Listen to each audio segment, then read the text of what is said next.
زين هسه واحد يعطش، من يعطش نقول له؟ نقول له اقرا دعاء حتى يرفع العطش مالته. لو اقرا ايه، لا نقول له اشرب ماي.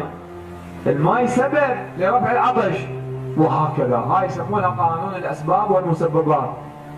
مريم عليها السلام ولدت عيسى، اكو جذع مال نخله يمها، هاي تقرونها بسوره مريم. زين الله ما يقدر ينزل من التمرات على مريم؟ هو اللي انجب عيسى من غير اب، ما يقدر ينزل هذا التمر من دون ما تحرك النخله؟ الله قال وهزي اليك بجذع النخله تساقط عليك رطبا جنيا. زين ليش وهزي اليك؟ هو الله ينزل شنو؟ بدون ما تحرك الجذع هذا. يريد يقول الحياه قائمه على قانون، هذا القانون اسمه قانون الاسباب والمسببات. انت تكون تطلب من الله، توكل على الله مع العمل. اذا الحركه والعمل لا تنافي التوكل. الله بالقران شو يقول؟ يحث عن العمل، وقل اعملوا فسيرى الله عملكم ورسوله والمؤمنون. في آية أخرى شو يقول؟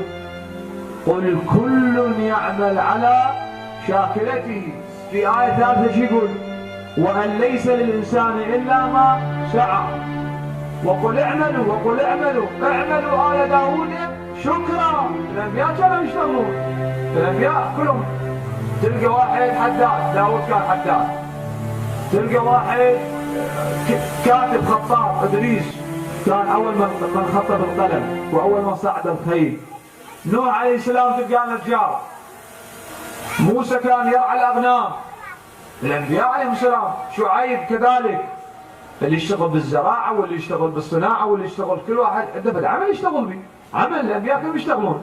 رسول الله كان يعمل، الإمام علي كان يعمل، كان يسقي وكان يزرع وكان يحرث. كل الأنبياء شنو؟ يشتغلون. كل أهل البيت شنو؟ يشتغلون. العمل هو أساس الحياة. أصلا هي الحياة قائمة على قانون العمل. إذا ماكو عمل ماكو حياة، وقفت الحياة بعد. زين.